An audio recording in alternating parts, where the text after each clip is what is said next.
Gérald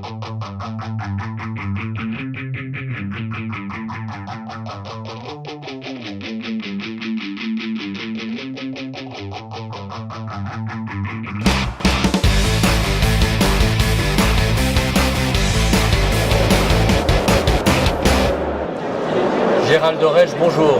Bonjour. Je suis heureux de vous retrouver à Bruxelles pour ce congrès des experts comptables consacré à la fiscalité. Alors justement, je vais vous proposer de rêver un moment. Oui. Vous venez d'être nommé ministre de l'économie et des finances. Quelle est votre première réforme fiscale? D'accord. Je crois que s'il y a une réforme fiscale un peu symbolique qui mériterait d'être abordée, c'est la notion qui concerne tout le monde, c'est la déclaration d'impôt sur le revenu. Voilà, c'est une déclaration qui concerne tout le monde, sur un contexte hyper complexe.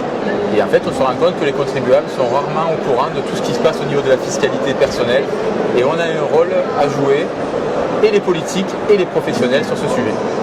Alors, d'un mot, avant de vous demander pourquoi, d'un mot, ça consistera en quoi Alors, mon idée serait de mettre en relation les professionnels du chiffre, les experts comptables plus particulièrement, avec l'ensemble des contribuables qui ont une fiscalité. Pour moi, la cible, donc, c'est ceux qui ont des revenus fonciers en mode réel, les bases taxables qui dépasseraient 70 000 euros par an, ceux qui font du frais réel ou des défiscalisations de manière un peu importante, pour permettre de cadrer un petit peu tout ça.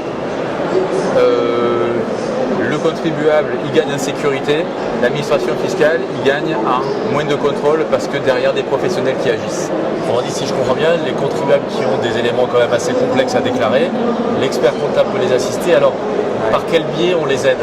Ouais, en fait, tout ça vient d'un constat vraiment du marché.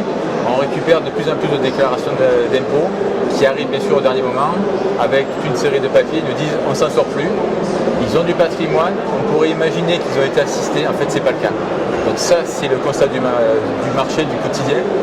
Et en parallèle, on nous dit 60 à 80 milliards de fraude fiscale par an, avec des gens qui sont souvent honnêtes dans la manière de faire leur déclaration. Et on se dit, ça veut dire qu'au milieu du contribuable et de l'administration fiscale, il manque un professionnel. Et notre rôle d'expert comptable dans la vie civile, c'est peut-être à un moment de dire on y va. Donc si j'étais ministre de l'économie, naturellement, j'irais voir les experts comptables en leur disant messieurs, assurez vos fonctions dans la vie civile. Et alors, en pratique, qu'est-ce que vous mettez en place pour les aider à y aller? Alors, l'idée, c'est on doit sécuriser. Donc, créons dans les cabinets un véritable service aux particuliers. C'est-à-dire que ce n'est pas au mois d'avril-mai, au moment de faire la déclaration, c'est tout au long de l'année une organisation, comme on l'a avec des clients classiques professionnels, d'organisation de dossiers. Autour de ça, vis-à-vis de l'administration fiscale, c'est créer le lien également pour dire ces contribuables-là maintenant relèvent une surveillance un peu plus générale, d'un accès à l'information fiscale, pour qu'ils aient un maximum d'informations sur leur situation et ce vers quoi ils peuvent aller.